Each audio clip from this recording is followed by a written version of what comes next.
Hello everyone, हम discuss कर रहे हैं ग्लैंड के बारे में। और अब तक मैंने आपको 6 ग्लैंड के बारे में बता चुका हूँ।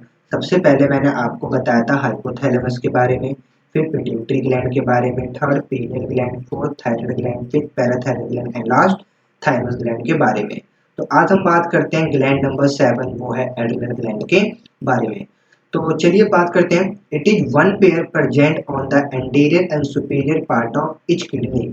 यहाँ पे कह रहा है कि जो एड्रिनल ग्लैंड जो होती है वो one pair of adrenal gland क्या होती है, प्रेजेंट होती है किडनी के एंटीरियर एंड सुपीरियर पार्ट पे। जैसे इस डायग्राम में आपको दिखाई दे रहा होगा, तो एड्रिनल ग्लैंड जो है वो क्या है, प्रेजेंट है बिल्कुल किडनी के एंटीरियर पार्ट पे प्रेजेंट है। ठीक है। अब हमारी बॉडी के अंदर दो किडनी है, तो दो एड्रिनल ग्लैंड क्या होगी, प्रेजेंट होती है। बात करते हैं next. Adrenal gland is compose of two type of tissue. Adrenal gland जो होती है दो टाइप के टिश्यू को कंपोज करती है, एक है एड्रिनल मेडुला और एक है एड्रिनल कॉर्टेक्स। तो आपको पता है कि एड्रिनल मेडुला जो है, जैसे इस डायग्राम में आपको दिखाई दे रहा होगा, तो एड्रिनल मेडुला जो है वो एक है सेंट्रली प्रेजेंट है, और एड्रिनल कॉर्टेक्स जो है वो एक है आउटसाइड प्रेजेंट है। क्या है, आउटसाइड प्रेजेंट है। तो सबसे पहले हम बात करते हैं एड्रिनल मेडुला के बारे में। ठीक है। Adrenal medulla secrete two hormone. Adrenal medulla जो होती है दो हार्मोन सिक्रेट करती है। एक है एड्रेलिन जिसे हम एपिनेफ्राइन कहते हैं, सेकंड नॉर एड्रेलिन जिसे हम नॉर एपिनेफ्राइन यहाँ पे कह रहे हैं। तो adrenaline and nor adrenaline hormone को हम क्या कह रहे हैं यहाँ पे, कैटकोल अमीन कह रहे हैं। क्या कह रहे हैं, कैटकोल अमीन यहाँ पे कहा जाता है। Next, adrenaline and nor adrenaline hormone called emergency hormone और हार्मोन ऑफ फाइट और हार्मोन ऑफ फ्लाइट। यहाँ पे कह रहा है कि adrenaline and nor adrenaline hormone को हम क्या कह रहे हैं, इमरजेंसी हार्मोन या हार्मोन ऑफ फाइट कह रहे हैं। ठीक है।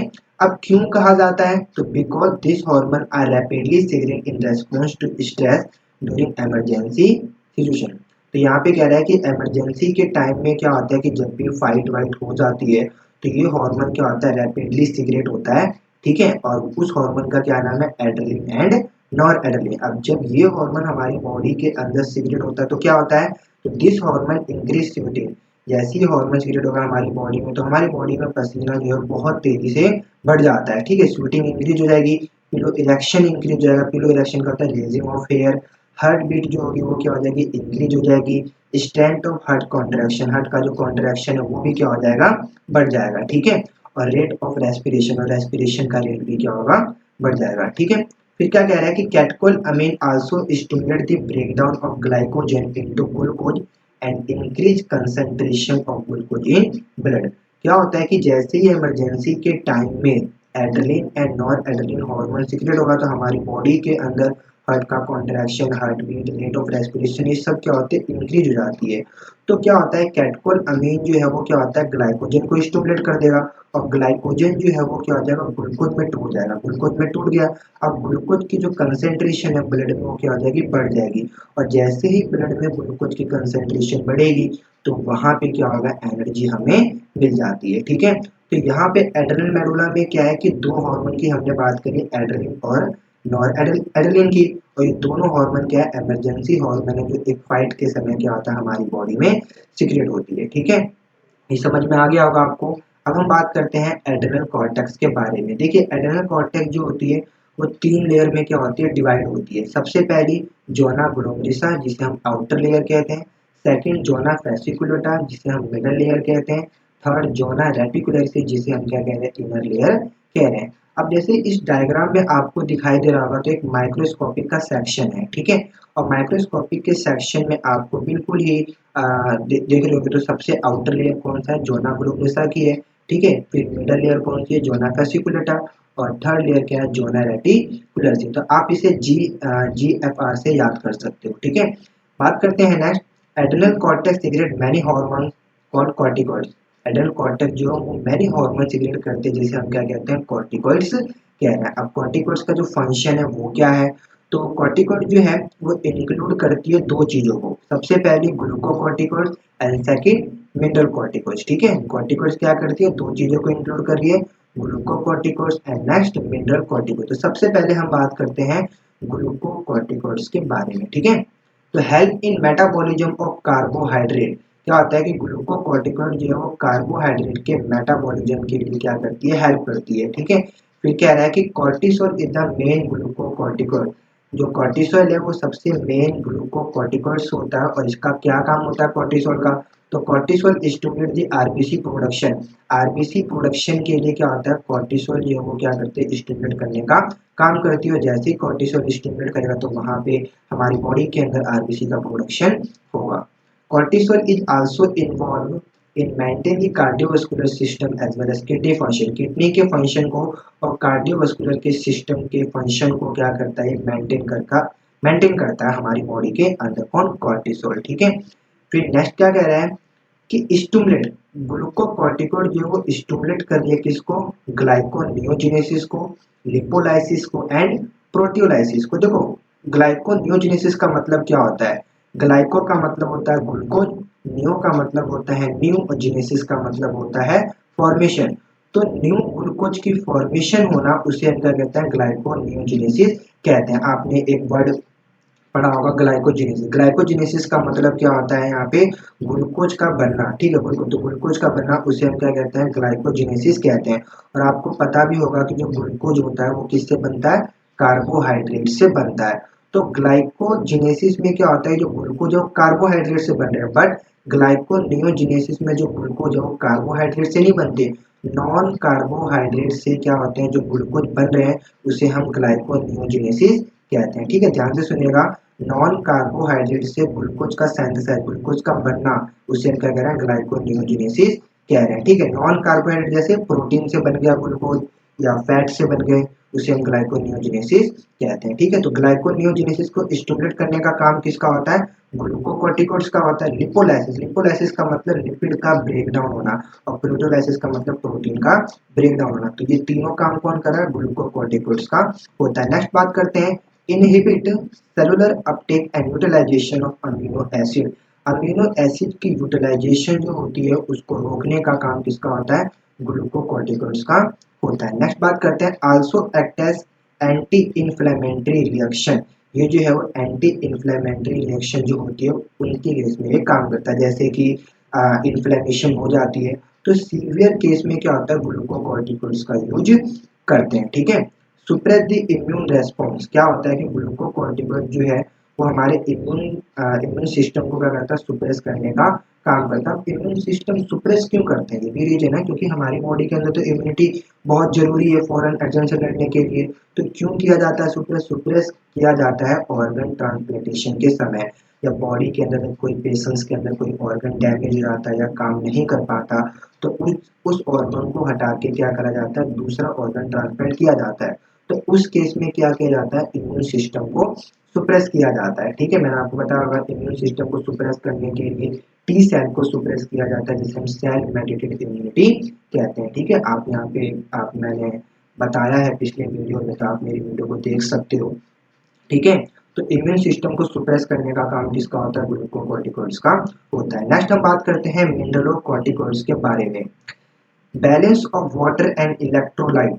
हमारी बॉडी के अंदर वाटर और इलेक्ट्रोलाइट के बैलेंस को मेंटेन करने का काम किसका होता है मिनरल कॉर्टिकॉइड्स का होता है। Next aldosterone is the main mineral corticoid. Aldosterone जो है वो सबसे मेन मिनरल कॉर्टिकॉइड्स होते हैं जिनका काम क्या होता है कि एल्डोस्टेरोन जो है act on DCT and CD which stimulate. क्या होता है कि एल्डोस्टेरोन जो है वो किस पे एक्ट करे डीसीटी और सीडी पे। ध्यान रखिएगा डीसीटी और सीडी जो है वो एक किससे रिलेटेड है किडनी से।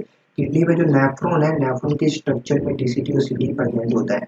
डीसीटी का मतलब डिजिटल कॉन्वोल्यूटिव ट्यूबल एंड सीडी का मतलब होता है कलेक्टिंग डक्ट। तो इसी दोनों डक्ट पे क्या होता है एल्डोस्टेरोन एक्ट करेगा और ये दो डक्ट क्या करती है स्टिमुलेट करती है और जाके क्या होगा reabsorption of water sodium ion potassium ion and phosphate ion. और वहाँ पे क्या होगा जो भी मैंने आयन आपको बताया सोडियम आयन पोटेशियम आयन उनका क्या होगा रीअब्जॉर्ब होगा और जैसे हमारी बॉडी के अंदर ये रीअब्जॉर्ब होगी तो मिनरल कॉर्टिकॉइड्स क्या करती है हेल्प इन मेंटेन इलेक्ट्रोलाइट्स को मेंटेन करेगी, हमारे ब्लड वॉल्यूम को मेंटेन करती है और ऑस्मोटिक प्रेशर को भी मेंटेन करेगी और ब्लड प्रेशर को भी मेंटेन करने का काम करती है। तो आ गया होगा समझ में आपको मिनरल कॉर्टिकॉइड।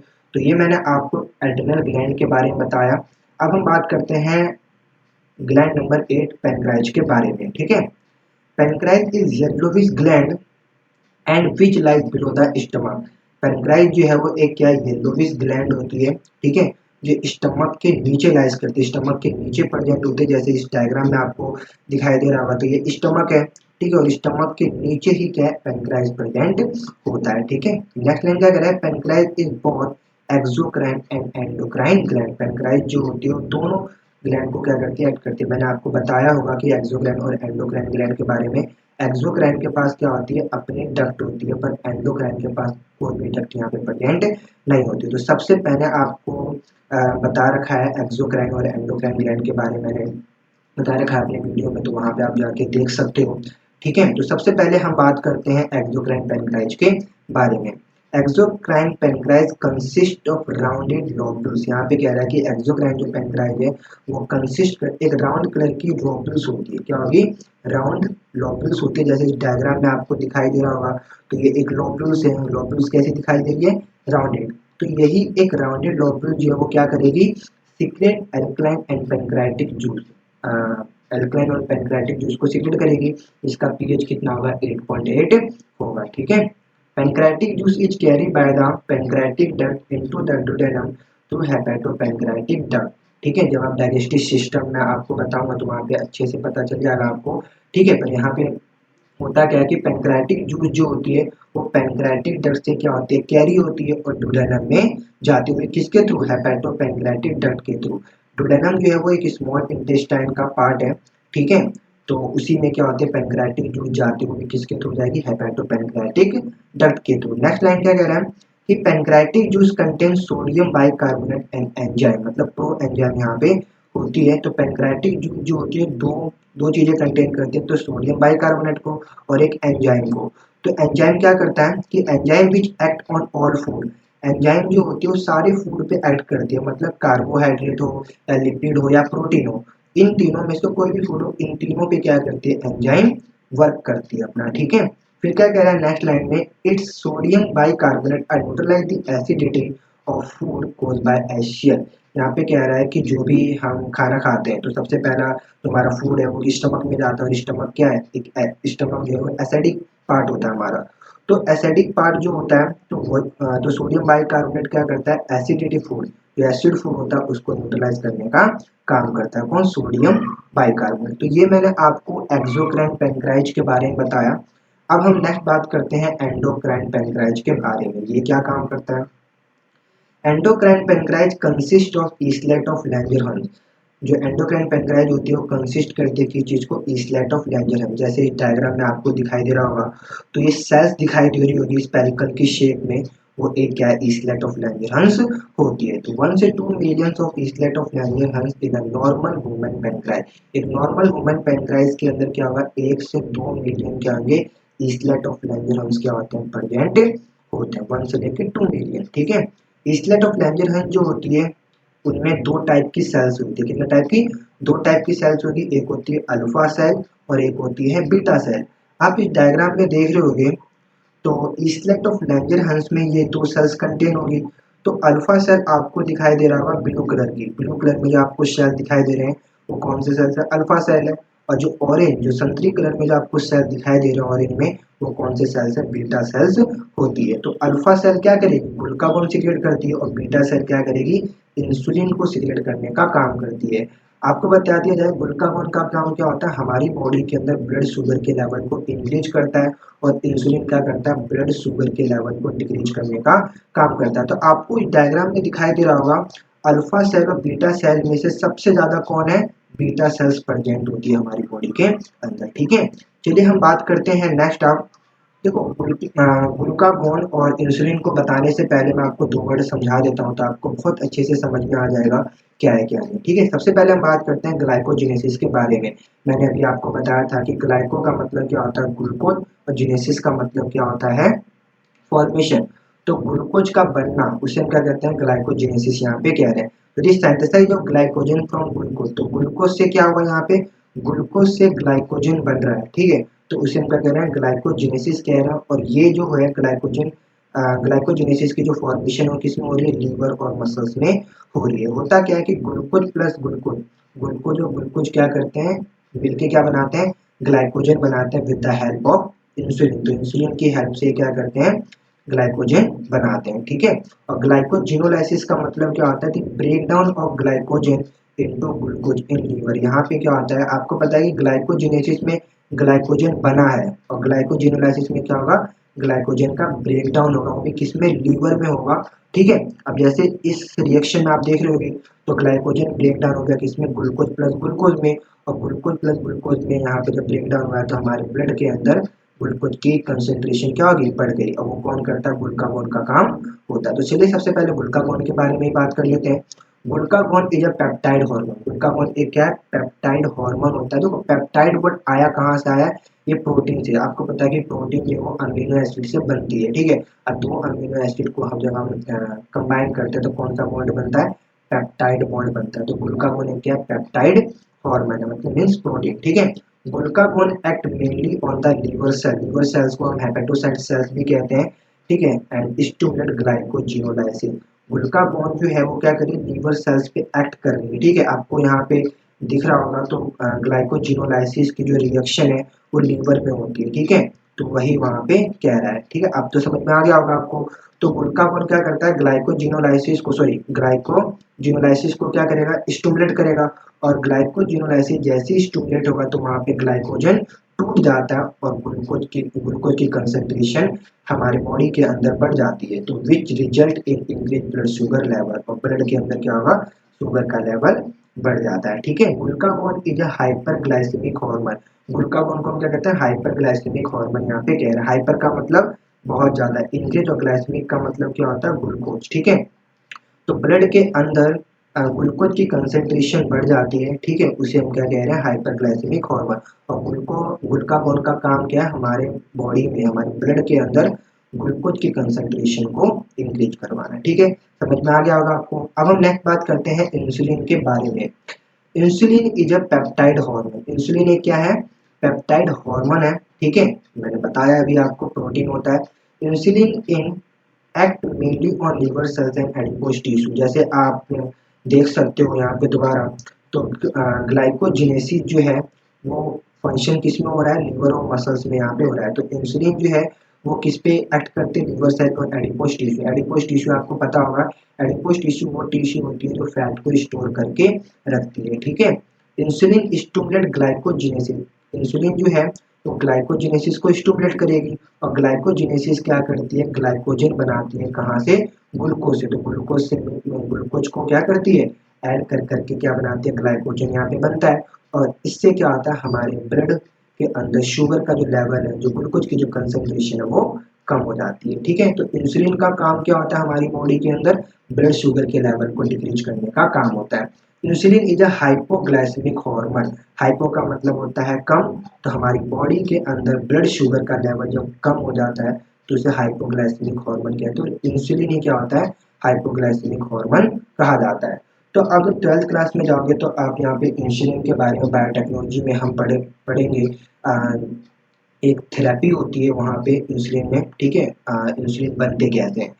तो ये मैंने आपको दो ग्लैंड के बारे में बताया, बहुत इंपॉर्टेंट ग्लैंड्स हैं, adrenal gland and Pancras gland के बारे में। ठीक है, नेक्स्ट वीडियो में हम बात करेंगे लीवर के बारे में, और लीवर जो होती है हमारी बॉडी में एक लार्जेस्ट ग्लैंड होती है, आपको ये पता भी होगा। हाँ, एक और चीज़ मैं आपको बता देता हूँ कि जब हाइपरग्लाइसेमिक हार्मोन जब हमारी बॉडी के अंदर ग्लूकोज की कंसेंट्रेशन जो है अगर ज़्यादा लंबे टाइम तक रह जाती है, हमारी बॉडी के अंदर ग्लूकोज की कंसेंट्रेशन बहुत ज़्यादा ही लंबे टाइम तक रहती है, तो क्या होता है, डायबिटीज़ हो जाती है। डायबिटीज़ हो जाएगा, और डायबिटीज़ के केस में क्या होता है, इंसुलिन वहाँ पे इंसुलिन का इंजेक्शन दिया जाता है पेशेंट्स को। और इंसुलिन का काम क्या होता है, बॉडी के अंदर ब्लड शुगर के लेवल को कम करना। ठीक है, तो समझ में आ गया होगा आपको डायबिटीज़ के बारे में भी। और ग्लैंड में मैंने आपको 8 ग्लैंड बता चुका हूँ अब तक। सबसे पहले मैंने आपको बताया हाइपोथैलेमस के बारे में, सेकंड बताया पिट्यूटरी ग्लैंड के बारे में, थर्ड मैंने बताया आपको pineal gland, fourth thyroid gland के बारे में, फिफ्थ मैंने आपको बताया थाइमस ग्लैंड के बारे में बताया, पैराथायराइड ग्लैंड के बारे में, और आज मैंने आपको दो ग्लैंड के बारे में बताया, वो बहुत इंपॉर्टेंट ग्लैंड, वो है adrenal gland and thymus gland, sorry pancreas के बारे में। तो आपको समझ में आ गया होगा, और प्लीज़ मेरे चैनल को सब्सक्राइब करें, और कमेंट कमेंट भी करें, और शेयर करना ना भूलें। Thank you.